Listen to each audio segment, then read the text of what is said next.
Good evening, friends. Being the last speaker is not very easy, you know. Especially after Flora, I feel I should not speak at all. She has done the message. But anyway, I did present something to you so that you will get an idea of what Sayana Bangsa Malaysia is about. But at the same time, based on the same theme of this is my home, okay, I want to make it better, I will focus on two issues.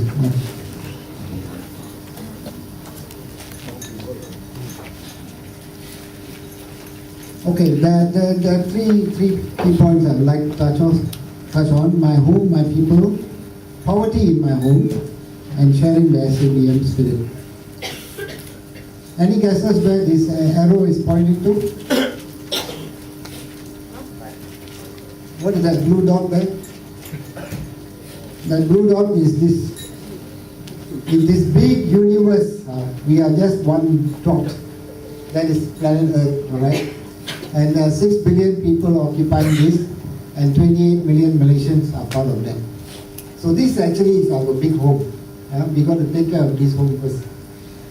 Of course, this home, we all know. And this home, there are basically, according to the 2008 statistics, about 27 million people in about 6.2 million households. Alright?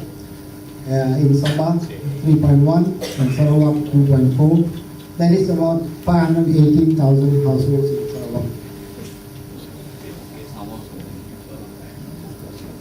Don't ask me about the Sabah statistics because I know the Sabah people will dispute that due to other incidents. But this is official statistics I'm giving you. And of course, all these beautiful people share my home with me. And a lot of people in Semenanjung don't know these beautiful people also. So we got to educate them. Yeah. And all the speakers have touched in some way or other on five things which are of concern to us. My institutions, whether it's the parliament, the judiciary, the civil service, the police, they have sort of lost their way in the, and somehow they have forgotten that the constitution is based on the rule of law, and we are doing it rule by law. Somebody talked about the police state, and we all know corruption is systemic.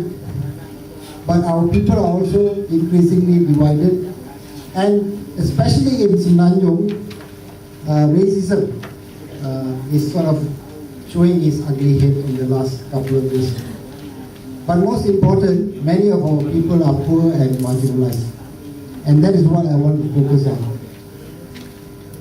These are actual pictures from all over the country of people who are living, alright? And they are poor.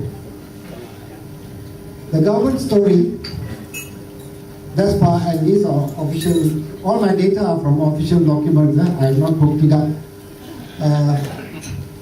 The government story, and it's true, from 1970 to 2007, 1970 only 49.3% of households were poor.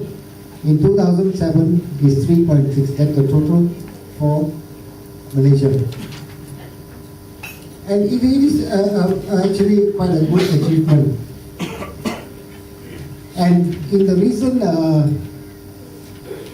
tabling of the midterm review of the 9th Malaysia Plan, these were the percentages given. Although Dr. Jeffrey yesterday pointed out to me that Sabah should be 23%, but unfortunately I'm still basing on official documents.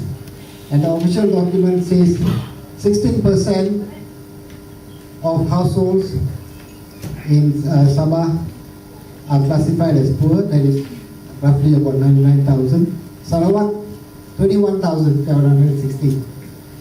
Just now you remember the figure?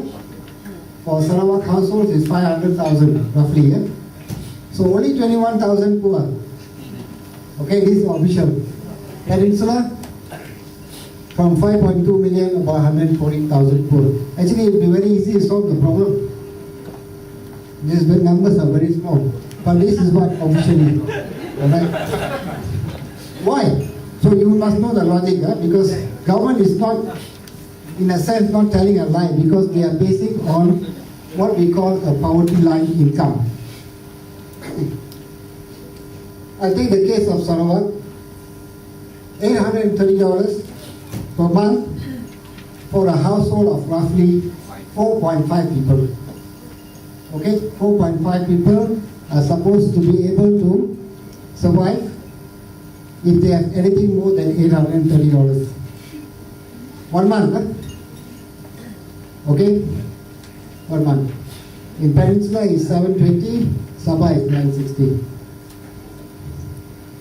And that $860 is supposed to cover all these things. Food, clothing, rent, furniture, medical care, transport, education and recreation. That's a lot of things to cover for 5 people, right? So if you have come from a family which has more than $830 in Sarawak per month, you are not poor. No, I mean, you must give, that is how the poverty line income is defined in Malaysia, and therefore the classification is that you will not be classified as poor if you have $831 income per month, you are not poor. That means you are able to survive.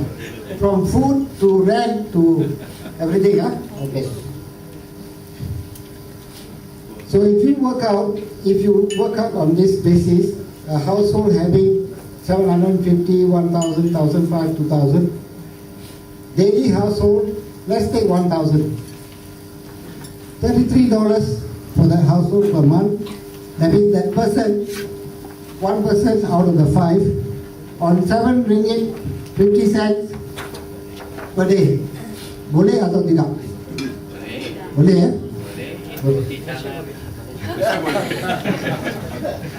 I think if you go for, even if you just take lunch also, I'm not sure how much it is in Sarawak, but I know the price of kway teow in KL is $3.50 now. So lunch already gone. Okay, so with $4, you have to still buy your clothes. Don't forget, you got to buy clothes also. So we know this is not a realistic figure which the government is using. All right, and there are many issues of people being forgotten, and I'm not even talking about hardcore poor. This recent photograph in Dayabumi, street people found from young men from Sabah and Sarawak in Peninsula went looking for jobs. Okay, and this will tell you a story. The young man in his 20s from Cebu. Everyone sleeping on the streets here are Malaysians. So why are we not getting the help we need? I think very relevant question. Okay. This is a study done by Suwakam Commissioner. He said, yes, the government story on the poverty is very impressive, reduced from 46% to 3.6%. But micro studies done in 2008 found that 84% of 100 families surveyed in East Malaysia were earning less than the PMI. But do you remember the figure for Sarawak? Only 4.2%. Okay. Okay, you can argue that this is micro study, therefore you cannot extrapolate to macro. But just remember, these are very scientifically done surveys, and this is from Suwakam. Okay, human rights.